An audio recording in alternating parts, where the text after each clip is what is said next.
ажилчин ангиу те хар шар фядло гэдгээр ялагдахгүй. Тэгвэл бас хүн төрөлхтний түүхийн нэг одоо сургамж бол юу гэхээр ардчлалын хамгийн суур хамгаалт болсон тэр институцүүдийг чухал элементүүдийг нэг нэгээр нь илэгдүүлээд тэгээд нэг мэтгэд ардчлал нь байхгүй болчих. Энэ миллениал гэж хэлээд нь шүү дээ. 1981-ээс одоо 1996 оны хооронд төрсэн хүмүүс бас улс төрийн намууд улс төрч тоохгүй.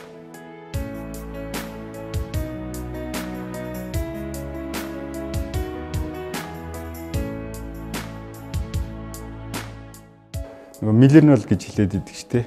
Тэр үеийн эхний одоо хэсгийнхэн төлөөлөл энэ үед төрсэн хүмүүсийн онцлог бол юу гэхээр хүүхэд нас бол социалист одоо дэглэмийн үед өнгөрсөн, гадаа тоглосон, шороо малтсан тий мөнгө тоглодог, бөглөө тоглодог тийм байдлаар өссөн. Зарим талаар бол Монголын нийт гэр бүлүүд хүмүүстэй амьдралд нь олон өөрчлөлт гарсан тийм үед бол амьдэрсэн. Ерөнхий боловсролын сургуулиа өсвөрийн зохион бүтээгчдийн төв сургууль гэж хэлдэг. Хуучин залуу техникчдийн ордонг төгссөн.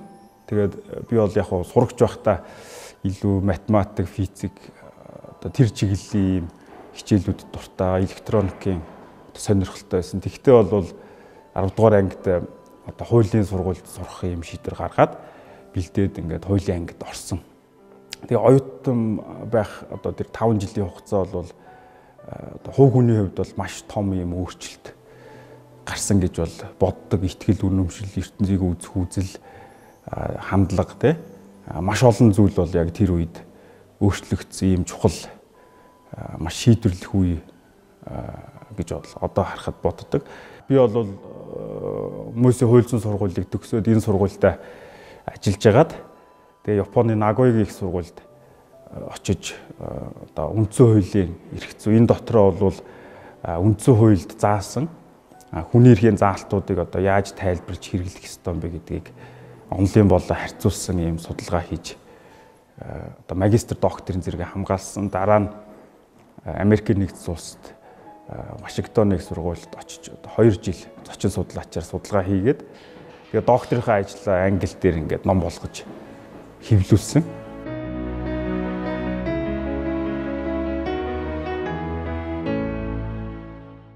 Нийгэм яаж зохион байгуулах вэ? Төр ямар эрх мэдэлтэй байх вэ? Тэ гих мэтлээ зүйл бол юу гэхээр хүний зохиосон бүтээсэн зүйл. Соён гэгэрлийн үеэс эхлээд бол өмнөх одоо тэр дундад 100 тэ эртний үеэс ялгаатай нь юу вэ гэхээр энэ төр гэдэг зүйл чи өөрөө байх ёстой юм уугүй юу? Тэ? За байх ёстой бол ямар байх ёстой? Юунд үйлчлэх ёстой гэдэг. Ийм асуултуудыг бол байгалийн шинжилгээ ухааныг судалсан шиг оюун ухаанаараа шүүж тунгааж тэгээд энэний үр дүн бол юу вэ гэхээр ерөнхийдөө үндсүүлэлт арчил. Энийг бол улс орнууд бол хэрэгжүүлээд одоо аваад тий ингээд явж байгаа.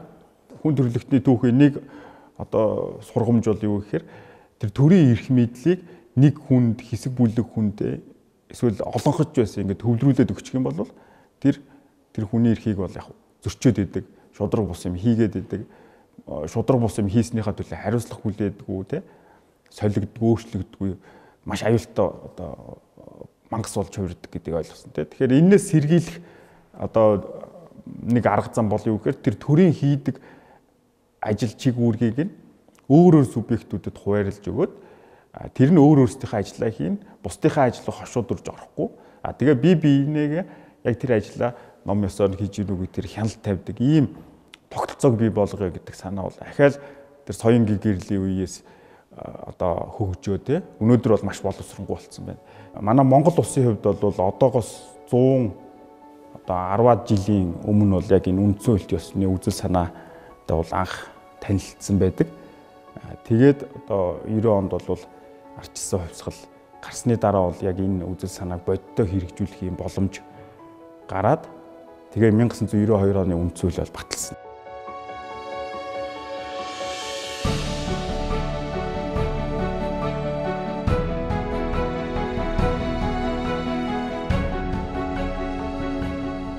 Яг манай Монгол бол үндсэн хууль арчилсан юм улс.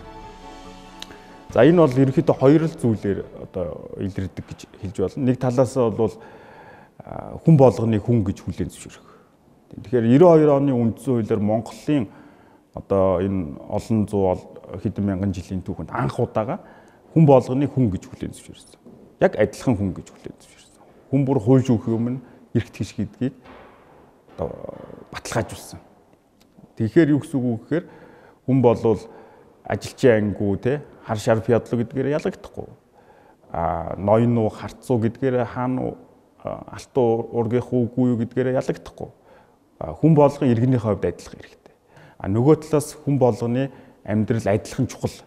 Аль нэгийнх нь амьдралыг нөгөөгөөс нь илүү гэж одоо үзэж болохгүй гэсэн ийм үзэл санаа бол энэний цаана явж идэг. Тэгэхээр хүн яг хүн шиг амьдрахад юу шаардлагатай бэ гэхээр тодорхой юм хууль зүйн одоо баталгаанууд хэрэгтэй. Тэр нь одоо хүний эрх хэрэгжүүлээ гэж хэлдэг. Юу бодож байгаа гэдгээ чөлөөтэй илэрхийлэх те. Юунд итгэл үнэмшилтэй байх, бусдаагаа одоо эвлэлдэн нэгдэх те. Гэх мэтлийн ийм олон суурь эрхүүд хангагдчихэж болвол тэр яг хүн шиг одоо эрхэм чанартай те нэр төртөө байх тэр боломжинд бүрдэж байгаа. Тэгэхээр 92 оны үндсэн хууль бол яг энэ одоо агуулгаар хүний эрхийн заалтуудаа тусгасан. Тэгээд энэ заалтуудаа тусгахдаа юм онлын шалтгаан үндслээс гадна бол 90 оноос өмнө тэр хүний эрх зөрчигдчихсэн зүйлүүдийг дахиж давтахгүй гэдэг тэр шалтгааныг бол яг тэр протокол уншихад гол болгосон байд.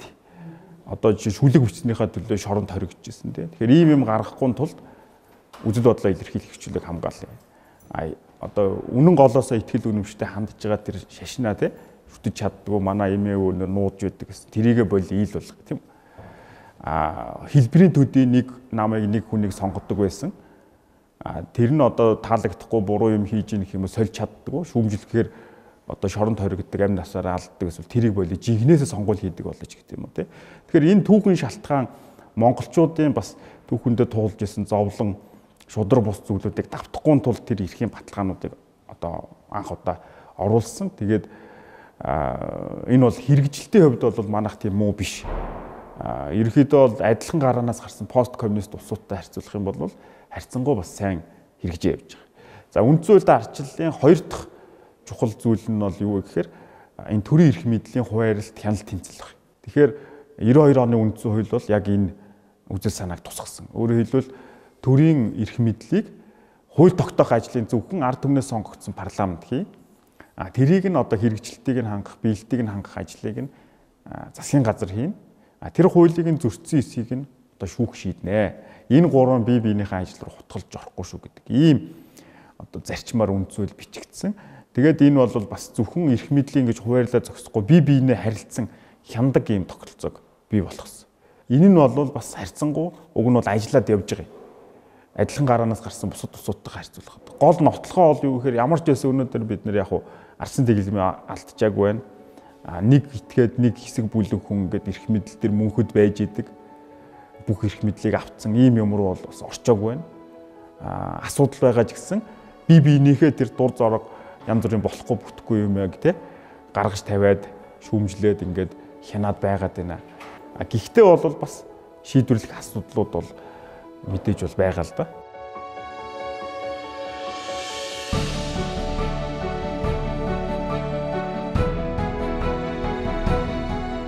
Бид нар бол гол эрхүүдэд эдэлж байна. За энэ бол бас Хүндлэнгийн Freedom House эдгээр гээд олон судалгаануудаар харагдана. Манай Монгол 91 оноос хойш эрх чөлөөтэй гэсэн ангилд байна. Орос, Казахстан гээд ингээд бусад пост коммунист улсууд бол хагас эрх чөлөөтэй ч биш, бүр эрх чөлөөгүй гэсэн ангилд байгаа байхгүй юу? За нөгөө талаар бид нар сонгуулийн арчил бол байгаа. 8 удаагийн парламентын 7 удаагийн ерөнхийлөгчийн сонгуул хийсэн. Сонгуулийг үр дүнгээр төрийн эрх мэдлийг олонхоос цөөнхөд бол тайван замаар бид нар шилжүүлдэг юм улс төрийн соёлтой болсон. Гол нь тэрний үр дүнгээр нь одоо цус урсахгүйгээр бид эрх мэдлийг шилжүүлээд сурцсан. За бас ингээд чадхаараа шүүхтэй ингээд хараа тус институтуудыг бий болгох гэдэг юм орлогууд хийж ирсэн. Маш олон юм хуулиуд баталж шинжил ингээд явж ирсэн. Гэхдээ яг тэр энэ шүүхийн шинжилгээг ялангуяа ярьж гарч иржсэн улс төрчид бол яг тэрнийхээ төлөө жинхэнэ хийх ёстой юмнуудаа хийгээгүй. Хагас дутуу хийсэн. Жишээлбэл өнөөдөр яасан бэ гэхээр шүүх эрх мэдэл аливаа хэрэг маргааныг шийдвэрлэх тэр процесст нэг улс төрийн албан тушаалтан хэтэрхий их нөлөөт болсон. Тэр нь ерөнхийлөгч. Энэ бол зөвхөн одоогийн ерөнхийлөгч үед биш. Бүх ерөнхийлөгчийн оруулсан хувь нэмэр энэ дэр байж байгаа. Өөрөөр хэлбэл ерөнхийлөгч бол үндсэн хуулиар зөвхөн шүүгчийг одоо ерөнхий зөвлөлийн санал болгосноор томилох дээд жүгийн санал болгосноор дээд жүгийн ерөнхий шүүгчийг томилох, улсын хурлаа зөвшөөрч ерөнхий прокурорыг томилох гэсэн ийм л эрх мэдэлтэй. Гэтэл энээс нь гадуур маш их эрх мэдлүүдийг ерөнхийлөгчд өгсөн. Тэгэхээр энэ дээр бол зөв бус нөлөөлөл орох юм эрсдэл үүссэн. За тэгээд жилийн өмнө юу болсон бэ гэхээр энэ нэмийг засах биш, ахиа бүр дордуулаад одоо ерөнхийлөгчийн тэргүүлдэг үндэсний аюулгүй байдлын зөвлөс зөвлөмж гарах юм бол хүссэн шүүгийнхаа ерөнхий шүүгчийг огцруулна. Хүссэн шүүгчээд ямар ч хугацаагүйгээр төдөлзүүлнэ. Тэгээд ерөнхий прокурор түүний орлогч авилгатай тэмцэх газрын дарга дэд даргыг зөвлөмж гаргаад огцруулчихна. Үндэсний аюулгүй байдлын зөвлөлийн зөвлөмж. Өөрөөр хэлбэл ерөнхийлөгч өмнө нь бол АТГ-ийн дарга дэд дарга ерөнхий прокурор шүүгчийг томилоход нөлөөтэй байсан бол одоо хүссэн үедээ төдөлзүүлэх огцруулах юм эрх мэдлийг ерөнхийлөгчийн тэргүүлдэг үндэсний аюулгүй зөвлөлийн зөвлөм одоо авчиж байгаа эрх мэдлийг авчиж байгаа. Тэгээд энэний хамгийн аюултай юм нь бол яг уу одоо ямар ч үндэслэл нотлох баримтгүйгээр хүссэн шүүгчээ зөвлөмж гаргаад төдөлзүүлчих ийм хууль бол батлагдсан. За тэгээд үндсэн хуулийн цэц байна тий. Тэр үндсэн хуулийн цэцийн томилгоог бол улс төрөөс хараат тус болох юмыг бол сүүлийн 28 жил хийгээгүй. Харин ч бүр дордуулж байгаа. Одоо жишээлбэл ахаал нодлон үндсэн хуулийн цэц рүү 4 хүн томилсон тий. Гинтхэн 4 хүний нэр гарч ирэл 2.5 өдөр хилцэл томилж байгаа. Тэгэхээр нөгөө хараат тусын институтуудыг ингээд төлөвшүүлэх гэж яаж ирсэн юмыг бүр төлөвшүүлэх биш ингээд ухраах байдлаар явж гин те. За мөн харилцаа холбооны зохицуулахаар очиж хараат тусын институт шүү дээ. Одоо энэ интернет чи ерөөсөө маш чухал болчихлоо. Өөрөөр хэлбэл интернет холбогдох чинь баг хүний эрхийн дайны болж шүү дээ. Тэгэхээр тэр ямар вебсайтыг хаах уу нээх үү те тэр их мэдл хэрэгжүүлдэг хороо бол ерхий сайдын дор. Хараат ус бие даасан институтуудыг ингээд төлөвшүүлэх гэж ядаж явж исэн юмнууд бол төлөвшөх чиглэл рүү биш бүр ухраах юмнууд нь сүүлийн жилүүдэд одоо бүр их хийгдэд байна л дээ.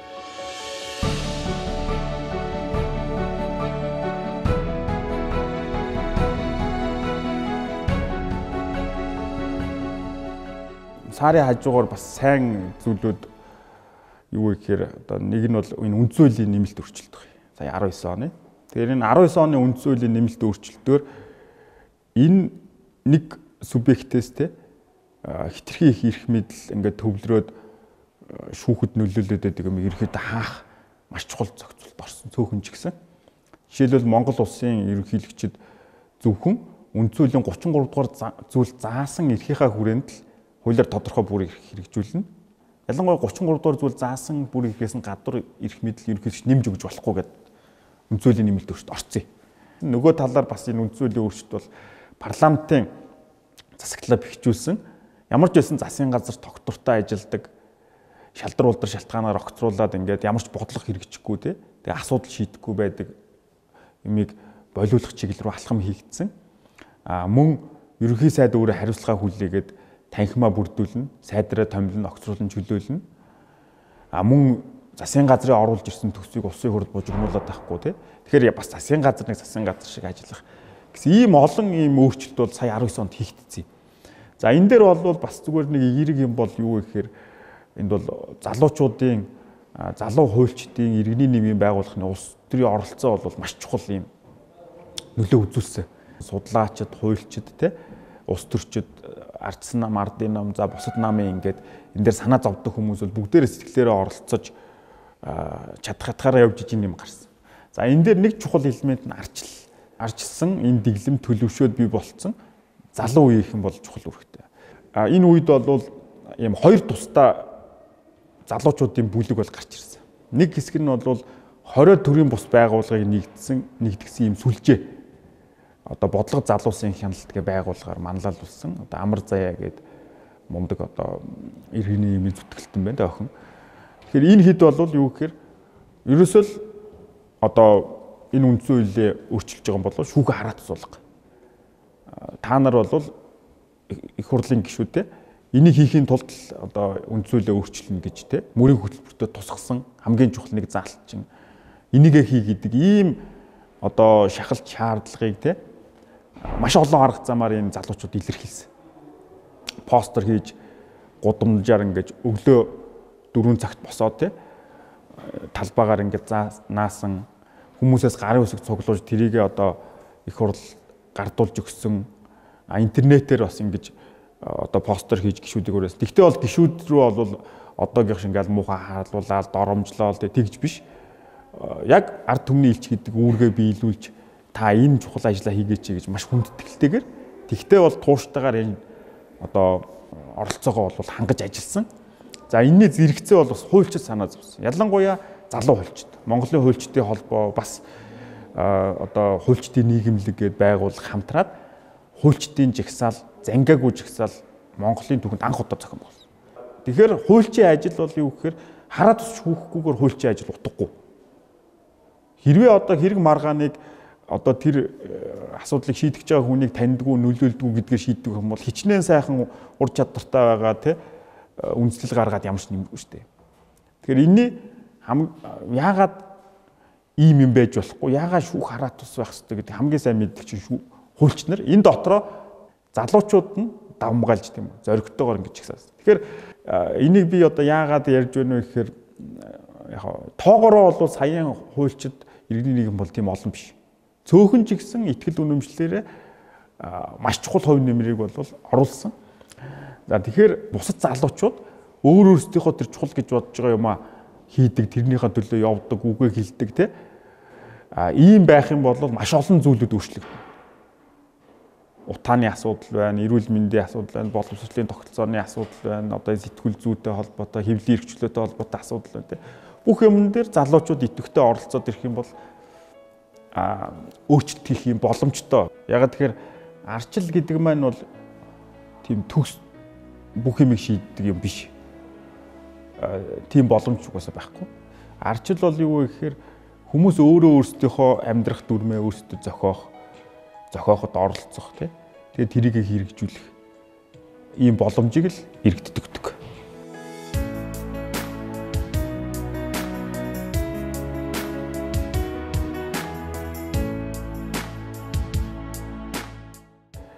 Манай чинь одоо сонгуульд сонгогчдын дийлэнх хувийн залуучууд мөртлөө яг нийт саналаа өгж байгаа хүмүүсийн бол 20-30% орчим байна уу тий.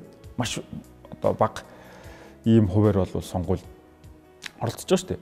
Хэрвээ залуучууд энэ шиг ингээ идэхгүй оролцоогүй байх юм бол бас улс төрийн намууд улс төрч тоохгүй. Энэ хамаагүй ингээл хайчна. Тэгээ яг тэр саналаа өгдөг идэвхтэй ахмад настай хүмүүс анхаарал тэдний үзэл бодолд нийцсэн бодлого тодорхойлоо яваад тийм үү. Энэ миллениал гэж хэлээд нь шүү дээ. 1981-ээс одоо 1996 оны хооронд төрсэн хүмүүс. Ягаад энийг миллениал гэж хэлээд байна гэхээр хамгийн их залуу үе амьдарч байгаа үехгүй юу. Ингээд одоо нийгмийн бүтцээ харах юм бол хамгийн уг нь бол тоогоор хамгийн нөлөөтэй. Тэгэхээр энэ бүх залуучууд ингээд тодорхой хэмжээгээр идэвхтэйгээр оролцоод эхлэх юм бол аяндаа шийдвэр гаргагч нар улс төрийн намууд бол ийш анхаарна. Санал шаардлагыг сонсно тийм үү. Тэгээд сонгуулийн нэг онцлог бол юу гэхээр иргэн болгон адилхан нөлөөтэй оролцдог бараг цорын ганц процесс. Үгүй Монгол улсын иргэн болгон адилхан санал өгнө. Тэр нь настаа залуу, эмэгтэй, эрэгтэй тий баян ядуу гэдгээс үл хамааран хүн болгон сонгуульд адилхан санал өгнө. Тэгээ энүүгээр яг адил тэгш нөлөөтэй. Өөрөөр хэлбэл одоо магадгүй залуучуудыг тий та нар бол залуу юм байж тий эсвэл одоо та нар мөнгөгүй эсвэл одоо яа энэ улс төрчийн бохир заваан ерөөсөө одоо юм сайжрахгүй ингээл Монгол ингээл явсаргаал дампуурч гэдэг юм. Тийм одоо үзэл хандлагуу залуучуудын оролцоог хязгаарлаж иж магадгүй. Гэхдээ энийг эвдэж өөрчлөх боломж залуучуудад байхгүй. Хэрвээ энэ залуучууд бүгдээрээ идэвхтэй сонгуульд оролцдог. Одоо сонгуулийн мөрийн хөтөлбөрийг боловсруулахад те үзэл бодлоо хилдэг. Ингээд сонгуул болсны дараа аль олон улсных нь мөрийн хөтөлбөрийг те тэр амлсан юмаа биелүүлгээ шаарддаг тий тэрэндээ хүрэхгүй бол шүүмжилдэг. Ийм байгаад ирэх юм бол Монголын маш олон асуудлууд бол одоо шийдэгдэх боломжтой алхам алхмаар.